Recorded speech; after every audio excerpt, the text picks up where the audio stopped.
Обзорни новини за деня в 18. Нови депутати от ДПС напускат парламентарната група. Структурите на партията вече очертават линията на разделението. Извадена беше и етническата карта. Голям пожар в Средна гора застрашава 4 села. Военни хеликоптери и армията се включиха в гасенето. Американският президент Джо Байден нарече Зеленски Путин. Дами и господа, президента Путин. Президента Путин. Ще победите президента Путин.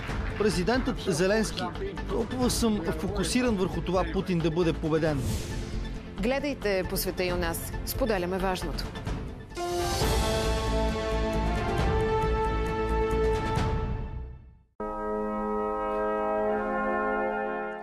Тази нощ въздушно нападение беше насочено главно към двореца Врана.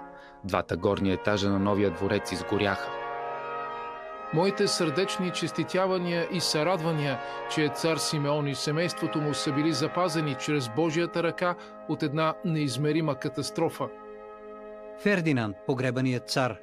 В кадър. Гледайте на 12 юли, петък от 22 часа.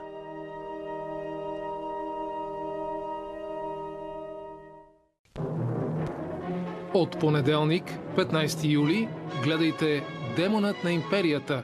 Ама тебе те търсят, Василие. Не се навирай в устата на ламята.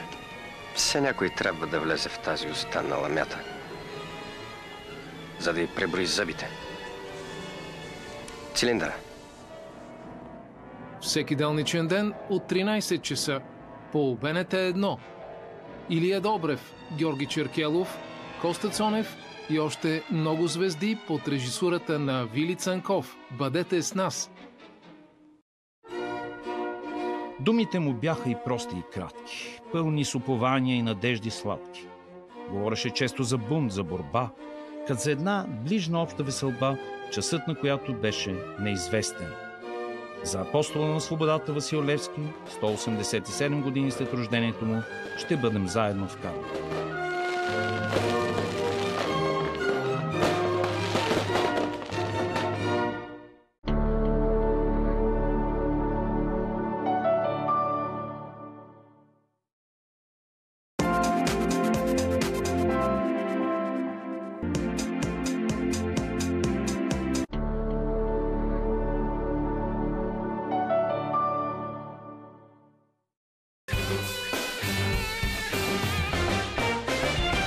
В още от деня очаквайте. Преди втория мандат. Каква е позицията на Възраждане?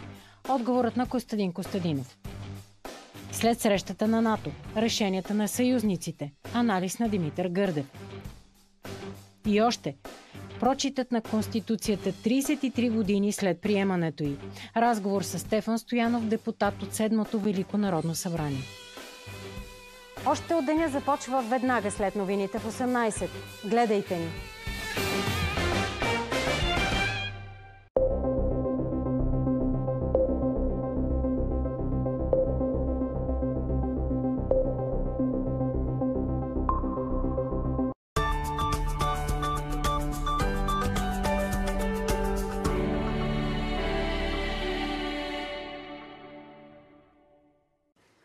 Добър ден, уважаеми зрители! Вие